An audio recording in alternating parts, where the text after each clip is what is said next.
રાજકોટમાં પ્રેમ પ્રકરણનો કરુણ અંત આવ્યો છે। ગોંડલ નજીક રેલવે ટ્રેક પરથી મળી આવેલા 45 વર્ષીય મંજુબેન બારૈયાના મોતનો કેસ પોલીસે ભેદ ઉકેલી દીધો છે અને પ્રેમી પ્રકાશ સોલંકીની ધરપકડ કરી છે। પોલીસ તપાસ મુજબ છેલ્લા 2-3 વર્ષથી બંને વચ્ચે પ્રેમ સંબંધ હતો, પરંતુ મૃતક મહિલા લગ્ન માટે સતત દબાણ કરતી હતી। આરોપીના પરિવાર દ્વારા લગ્નનો વિરોધ થતા બંને વચ્ચે અવારનવાર ઝઘડા થતા હતા।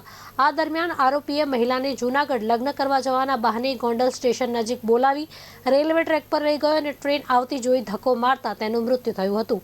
સમગ્ર ઘટનાનો ભેદ સીસીટીવી ફૂટેજ અને અન્ય ટેકનિકલ પુરાવાના આધારે ઉકેલાયો છે। પોલીસે આરોપી સામે હત્યા સહિતની કલમો હેઠળ ગુનો નોંધી વધુ તપાસ હાથ ધરી। વહેલી સવારે ગુંદાળા ફાટક ગોંડલ પાસે રેલવે ટ્રેક પાસે એક અજાણી મહિલાની લાશ મળેલી, જેને અનુસંધાને ગોંડલ બી ડિવિઝન પોલીસના માણસોએ એમ્બ્યુલન્સમાં લાશને ગોંડલ સિવિલ હોસ્પિટલમાં લઈ ગયેલા હતા। જે હદ વિસ્તાર ખરેખર રાજકોટ રેલવે પોલીસ સ્ટેશન વિસ્તારનો હતો, જેથી તાત્કાલિક ગોંડલ આઉટપોસ્ટના પીએસઆઈ તથા સ્ટાફ ગોંડલ સિવિલ હોસ્પિટલ ખાતે જતા ત્યાં તાત્કાલિક મરનારબેનની ઓળખ કરાવી।